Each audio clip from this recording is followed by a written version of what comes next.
नमस्कार विद्यार्थ्यांनो, मी तुमचे एड्युकेटर श्वेता चंदनकर तुम्हा सर्वांचे ग्लोबल ऑनलाईन मराठी युट्यूब चॅनलवर स्वागत करते. तुम्हाला माहितीच आहे, रोज सकाळी मी तुमच्यासाठी घेऊन येत आहे पेपर वन ची most important PYQ MCQ series, म्हणजेच महत्वाचे पीवायक्यू एमसीक्यू प्रश्न. 7 एप्रिल 2024 ला आपली परीक्षा असणार आहे. त्यात तुमची मदत व्हावी म्हणून ही पीवायक्यू सिरीज आम्ही सुरू केलेली आहे. आणि या सिरीजमध्ये आपण प्रश्न उत्तरांबरोबरच कन्सेप्ट ट्रिक सुद्धा समजून घेणार आहोत. त्यामुळे ही सिरीज नक्की फॉलो करा आणि हा व्हिडिओ शेवटपर्यंत नक्की बघा. आज या व्हिडिओमध्ये आपण 8व्या युनिटचे म्हणजे आयसीटी इन्फॉर्मेशन कम्युनिकेशन टेक्नॉलॉजी या युनिटवरचे प्रश्न पाहणार आहोत. त्यामुळे हा व्हिडिओ शेवटपर्यंत नक्की बघा. पेपर वन आणि पेपर टू ची बॅच घ्यायची असेल तर दिलेल्या नंबरवर संपर्क साधू शकता. ग्लोबल ऑनलाईन तुमच्यासाठी घेऊन आले आहे 30 दिवसाचा MS सेट 2024 पेपर वनचा क्रॅश कोर्स, ज्यात असणार आहे संपूर्ण अभ्यासक्रमावर लाईव्ह अँड रेकॉर्डेड लेक्चर्स, संपूर्ण अभ्यासक्रमावर आधारित shorts note, updated 5000+ MCQ question bank आणि संपूर्ण अभ्यासक्रमावर आधारित 50 टेस्ट आणि सर्व 10 विभागाची परिपूर्ण तयारी रिव्हिजन यात केली जाईल. त्यामुळे ही बॅच तुम्हाला नक्कीच महत्त्वपूर्ण ठरणार आहे. आणि पेपर वन मध्ये नक्कीच यामुळे 75+ मार्क्सचे आपण टार्गेट ठेवणार आहोत आणि आपल्याला आपण मिळवणार सुद्धा आहोत 75+ मार्क्स. आणि याची फीज आहे 2100 रुपये. जर का याबद्दल तुम्हाला डिटेल्स हव्या असतील तर तुम्ही दिलेल्या नंबरवर संपर्क साधू शकता किंवा global online app play store वरून डाउनलोड करू शकता. टेस्ट सिरीजची बॅच सुद्धा आम्ही लॉन्च केलेली आहे. आता 15 दिवस शिल्लक आहेत MS सेट एक्झामसाठी आणि त्यामुळे तुम्हाला टेस्ट सिरीजची बॅच खूप महत्त्वपूर्ण ठरणार आहे. नक्कीच नक्की विकत घ्या आणि रिव्हिजन करा. आणि आता आपण बघणार आहोत आयसीटी या चॅप्टरवरचे प्रश्न. पहिला प्रश्न आहे, which of the following is a search engine? खालीलपैकी कोणते सर्च इंजिन आहे? Internet, Bing, Skype, Acrobat, Reader. सांगा बघू काय असणार आहे. कोणते सर्च इंजिन आहे? तर बिंग जे आहे ते सर्च इंजिन असणार आहे, कारण ते ओन्ड बाय आणि ऑपरेटेड बाय मायक्रोसॉफ्ट आहे. आणि त्यामुळे आपलं उत्तर काय आहे? सर्च इंजिन कोणतं आहे ते बिंग असणार आहे. ठीक आहे. स्काईप हे ऑनलाईन कन्व्हर्सेशनचं एक प्लॅटफॉर्म आहे आणि इंटरनेट ज्यावर आपण सगळं बघतोय ते इंटरनेट. ठीक आहे. समोरचा प्रश्न आहे असर्शन आणि रिझनचा प्रश्न आहे. असे प्रश्न भरपूर विचारले जातात, त्यामुळे नक्की यामध्ये कसं करायचं, असर्शन आणि रिझन दोन्ही व्यवस्थित वाचायचे. आणि असर्शन जेव्हा वाचतोय आपण त्यानंतरच हा रिझन याला होतंय की नाही, बरोबर जुडते की नाही ते बघावं लागते. बघा जसं की इथे the internet is a collection of interconnected computer network that are linked by transmission medium such as copper wires, fibre optical cables, wireless connection. म्हणजेच की इंटरनेट हा परस्पर जोडलेला संगणक नेटवर्कचा संग्रह आहे जो तांब्याचा तारा, fibre optical cables, wireless connection इत्यादी सारख्या ट्रान्समिशन माध्यमाने जोडला जातो. ठीक आहे. आणि रिझन काय आहे? तर world wide web is a collection of interconnected documents. म्हणजे कारण वर्ल्ड वाईड वेब हा परस्पर जोडलेल्या कागदपत्राचा संग्रह आहे, म्हणून इंटरनेट हे कलेक्शन आहे का असं सारखं, म्हणजे हे रिझन आहे का या असर्शनचं ते विचारले गेलेले आहे. तर सांगा बघू. ऑप्शन्स आहे both A and R true, R is a correct explanation, both A R true, R is not correct explanation, A is true, R is false, A is false, R is true. सांगा काय असणार आहे.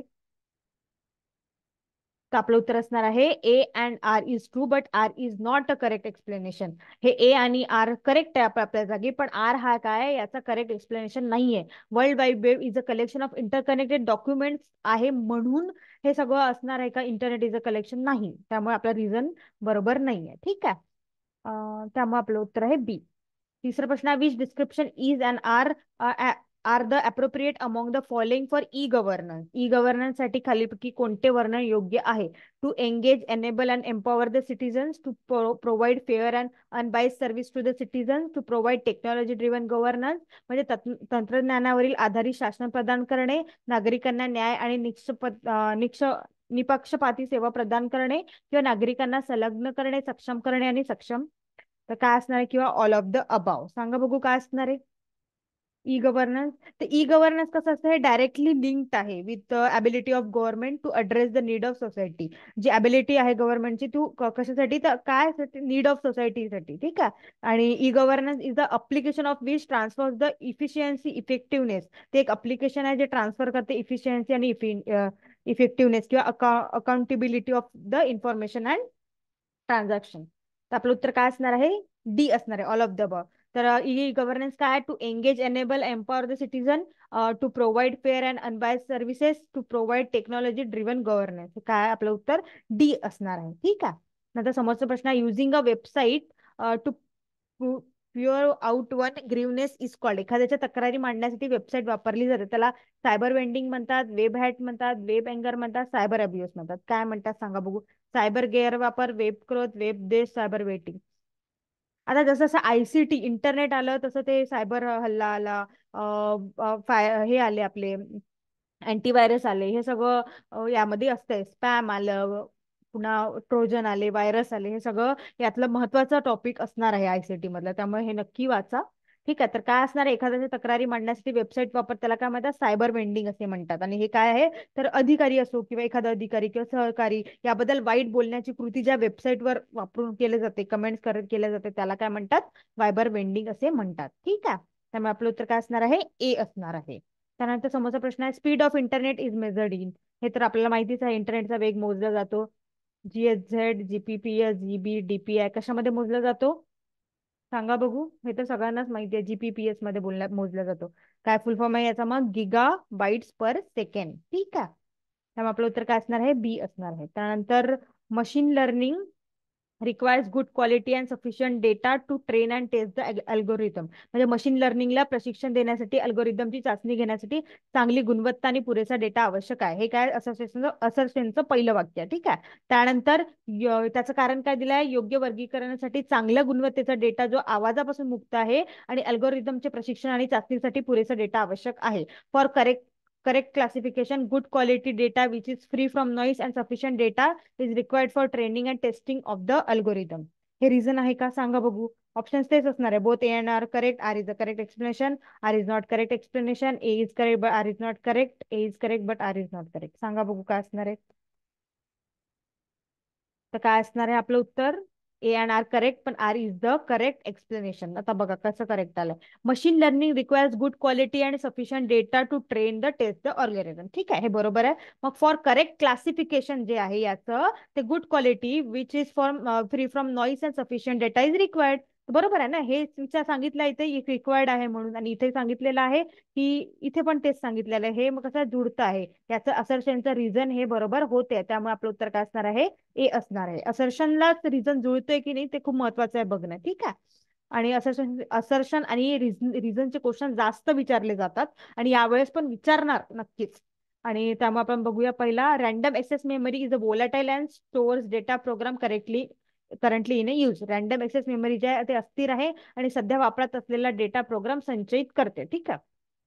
त्यानंतर RAM is a storage medium that retains its content even after the supply of electricity has been turn off. म्हणजे RAM हे एक storage माध्यम आहे जे विजेचा पुरवठा बंद केल्यानंतरही सामग्री राखून ठेवते. तर ऑप्शन्स आहे, both A and R true, R is a correct, A R true, R is not correct, A is true, R is false, A is false, R is true. काय असणार आहे सांगा बघू. तर ए इज ट्रू असणार आहे आणि आर इज फॉल्स असणार आहे. रॅम काय आहे, वोलाटाईल मेमरी आहे, आणि त्यामुळे आपलं उत्तर काय असणार आहे, ए सी असणार आहे, ते बरोबर असणार आहे. आणि पॉवर कट असल्यावर डेटा इरेज होतोय कारण ते वोलाटाईल मेमरी आहे, आणि RAM is in the form of computer chips. ठीक आहे, हे तुम्ही लक्षात ठेवा. त्यानंतर आपलं उत्तर काय असणार आहे, सी असणार आहे. Which of the following statement is true in respect of computer. Software is loaded in to secondary store from RAM and is the executed by CPU. हे बरोबर असणार आहे का. सॉफ्टवेअर रॅम वरून दुय्यम स्टोअरमध्ये लोड होत जाते आणि CPU द्वारे कार्यान्वित केले जाते. त्यानंतर software is loaded into RAM from secondary storage and is then executed by CPU. सॉफ्टवेअरवर दुय्यम स्टोरेज मधून रॅम मध्ये लोड केले जाते आणि नंतर CPU द्वारे कार्य केले जाते. त्यानंतर software is loaded into RAM from secondary storage and is then executed by motherboard. ठीक आहे. आणि डी आहे, software is loaded into secondary storage from RAM and is in the executed by the motherboard. Software RAM वरून दुय्यम storage age मध्ये load केले जाते आणि मदरबोर्डद्वारे कार्यान्वित केले जाते. सांगा बघू काय असणार आहे, कोणतं स्टेटमेंट बरोबर आहे कम्प्युटरच्या बाबतीत. तर काय बरोबर आहे, software is loaded into RAM from secondary storage and is then executed by CPU. सॉफ्टवेअरवर दुय्यम स्टोरेज मधून रॅम मध्ये लोड केले जाते आणि नंतर CPU द्वारे कार्यान्वित केले जाते. त्यामुळे आपलं उत्तर काय असणार आहे, बी असणार आहे. ठीक आहे. त्यानंतर the number of character in 8 bit ASI code, American standard code for information interchange. तर जे ते ASI कोड आहे त्यामध्ये 8 बीट असतात, त्यामध्ये किती कॅरेक्टर असतात ते विचारलेलं आहे. आणि ASCII फुल फॉर्म विचारला गेलेला आहे या आधी परीक्षेमध्ये, त्यामुळे तुम्ही नक्की लक्षात ठेवा. त्याचा फुल फॉर्म आहे American standard code for information interchange. ठीक आहे. ते 128 आहे, 256 आहे, 512 आहे की 64 आहे, सांगा बघू. कॅरेक्टर्स कसे सेट केले जातात ना, ते कसं character set use today are generally 8 bit sets with 256 different character. ठीक आहे. 4 असे ब्लॉक्स राहतात, ऑक्टेड म्हणतात त्याला, आणि त्यामध्ये 256 हे राहतात कॅरेक्टर. ठीक आहे. 8 बिट मध्ये 256 कॅरेक्टर असते. त्यामुळे आपलं उत्तर काय असणार आहे? बी असणार आहे. त्यानंतर समोरचा प्रश्न आहे, implement centre which is an autonomous inter university centre of the university grants commission maintains. म्हणजे इम्प्लिमेंट जे केंद्र आहे, जे विद्यापीठ अनुदान योगाचे साहित्य आत्रमध्ये आहे, त्यामध्ये काय येते? तर ई ई ज्ञानकोश येते, ई पाठशाला येते, शोधगंगा येते, स्वयंप्रभा येते. काय येते सांगा बघू. इन्फ्लुएंट सेंटर जे आहे which is an autonomous inter university centre of the university grand commission maintain, क्या मेंटेन शोधगंगा. काय मेंटेन करते? ते शोधगंगा मेंटेन करते. आणि शोधगंगा काय? रिझर्व्हियर ऑफ इंडियन थेसिस. जे थेसिस असतात ते तिथे जमा केलेले जातात. ठीक आहे. त्यामुळे आपलं उत्तर काय असणार आहे? सी असणार आहे. त्यानंतर समोरचा प्रश्न आहे, 2 स्टेटमेंट दिलेले आहेत, त्यापैकी तुम्हाला दोन्ही बरोबर आहे की नाही, किंवा दोघी चुकले आहे हे बघायचं आहे. तर बघूया पहिले. पहिले स्टेटमेंट आहे, it enables data packets to be routed between different networks. म्हणजे हे डेटा पॅकेट्सला वेगवेगळ्या नेटवर्क्समध्ये राऊट करण्याचे सक्षम करते. नंतर दुसरं आहे, डेटा लिंक लेअर मध्ये कार्य करते. It works in data link layer. तर ते दोन्ही चुकीचे आहे, दोन्ही बरोबर आहे. एक स्टेटमेंट 1 चुकीचा आहे, स्टेटमेंट 2 बरोबर आहे, स्टेटमेंट 1 बरोबर आहे, स्टेटमेंट 2 चुकीचं आहे. काय असणार आहे सांगा बघू. तर काय असणार आहे? डी असणार आहे. स्टेटमेंट 1 इज ट्रू आणि 2 हे फॉल्स आहे, 1 ट्रू आहे. म्हणजे काय? It enables data packets to be routed between different networks. हे डेटा पॅकेट्सला वेगवेगळ्या नेटवर्कमध्ये राऊट करण्यास सक्षम करते. आणि दुसरं जे आहे हे डेटा लिंक लेअर मध्ये हे चुकीचं आहे. ठीक आहे. त्यामुळे आपलं उत्तर काय असणार आहे? डी असणार आहे. What is the world wide web सांगा बघू. वर्ल्ड वाईड वेब काय आहे? Collection of web pages storeyed on website, की हायपर टेक्स्ट प्रोसेसर, की इंटरकनेक्टेड नेटवर्क, की वेब ब्राउझर. सांगा बघू काय असणार आहे. तर वर्ल्ड वाईड वेब काय आहे? Collection of web pages stored on website असणार आहे. ठीक आहे. आता तुम्ही मला सांगा, वर्ल्ड वाईड वेब कधी सुरू झालं? कमेंट सेक्शन मध्ये नक्की सांगा. आपण व्हिडिओमध्ये एक प्रश्न घेत असतोय, त्याचं उत्तर नक्की कमेंट सेक्शन मध्ये द्या. समोरचा प्रश्न आहे, व्हॉट इज इंटरनेट? तर हे एक कोलिजन डिटेक्टिव्ह प्रोटोकॉल आहे, की protocol use by many wired lens आहे, लॅन्स आहे, की protocol use for address translation आहे, की सिक्युरिटी प्रोटोकॉल आहे? सांगा बघू काय असणार आहे. इंटरनेट ते काय आहे? इंटरनेट हे सिक्युरिटी प्रोटोकॉल आहे, जे म्हणजे Ethernet is a family of wired computer network working with technology commonly use by LAN, man, जे आहे मॅन, वॅन, हे सगळ्यांसोबत ते कनेक्टेड आहे. ठीक आहे. तर आपलं उत्तर काय असणार आहे मग? ते आपलं उत्तर असणार सिक्युरिटी प्रोटोकॉल. ठीक आहे. त्यानंतर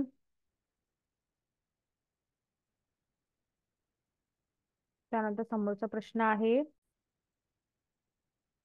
तर इंटरनेट काय आहे? वाईडली यूज केले जाते होम इंडस्ट्रीमध्ये, आणि it interval works well with the wifi technology. हे वायफाय टेक्नॉलॉजीशी खूप चांगल्याने काम करते. आणि the internet protocol is commonly carried over Ethernet. आणि हे तुम्ही लक्षात ठेवू शकता. ठीक आहे. त्यानंतर समोरचा प्रश्न आहे, DVD use a single spiral track to store data working from the centre to the edge. म्हणजे डीव्हीडीएस केंद्रापासून काठापर्यंत कार्यरत डेटा संचयित करण्यासाठी सिंगल स्पायरलला ट्रॅक वापरतात. ठीक आहे. आणि दुसरं आहे, की DVDs are read only device. म्हणजे डीव्हीडी ही केवळ वाचनीय उपकरणे आहे. बोथ स्टेटमेंट 1 and 2 फॉल्स, की ट्रू, की 1 is false, second is true, की second 1 is true, second is false. काय असणार आहे सांगा बघू. काय असणार आहे? स्टेटमेंट 1 इज ट्रू आणि स्टेटमेंट 2 इज फॉल्स असणार आहे. हे जे आहे डीव्हीडीचा रीड ओनली डिव्हाइस हे चुकीचं आहे. आणि हे जे आहे DVDs use single spiral track to store data working from centre to the edge, हे काय असणार आहे? हे बरोबर असणार आहे. ठीक आहे. त्यामुळे आपलं उत्तर काय? डी आहे. त्यानंतर when a computer is switched on the BIOS is loaded from. जेव्हा संगणक चालू केला जातो तेव्हा BIOS येथून लोड केला जातो. हार्ड डिस्क मधून, रॅम मधून, रोम मधून, CD रोम मधून. कशामधून केला जातो? तर ते केला जातो रोम मधून केला जातो. ठीक आहे. Read only memory. आणि हे रॅम रॅन्डम एक्सेस मेमरी. आणि CD रोम हे कशाचा प्रकार आहे सांगा बघू. ठीक आहे. या याच्यामध्ये आपण विचारलं होतं की वर्ल्ड वाईड वेब जे आहे ते कधी एस्टॅब्लिश झालं ते विचारलेलं आहे. आणि या व्हिडिओमध्ये आपण 15 प्रश्न घेतलेले आहेत. 15 पैकी तुम्हाला किती उत्तरे आले ते कमेंट सेक्शन मध्ये नक्की कळवा. आता सेट एक्झामला काहीच दिवस शिल्लक असणार आहे. त्यामुळे टेस्ट सिरीजचा फायदा घ्या. टेस्ट सिरीजनी तुमची खूप चांगली प्रॅक्टिस होणार आहे. टेस्टला सुरुवात करून द्या जर का तुम्ही टेस्ट देण्यास सुरुवात केली नसेल. PYQ, मॉक टेस्ट, प्रत्येक युनिटवरची टेस्ट देणं सुरू करा, जेणेकरून तुमची खूप चांगली प्रॅक्टिस होईल आणि मदत होईल. आणि नक्कीच आणि जर का तुम्ही सुरू नसेल केलं टेस्ट सिरीज तर सुरू करा. पेपर 1 किंवा पेपर 2 ची बॅच घ्यायची असेल तर दिलेल्या नंबरवर संपर्क साधा, किंवा क्रॅश कोर्स जो आम्ही तुमच्यासाठी उपलब्ध केलाय तो घ्या. त्यांनी तुमची खूप चांगली प्रॅक्टिस होईल. किंवा टेस्ट सिरीज सुद्धा अवेलेबल आहे ते घ्या. ठीक आहे. ग्लोबल ऑनलाईन ऍप प्ले स्टोरवरून डाउनलोड करू शकता. आणि व्हिडिओ शेवटपर्यंत पाहिल्याबद्दल धन्यवाद.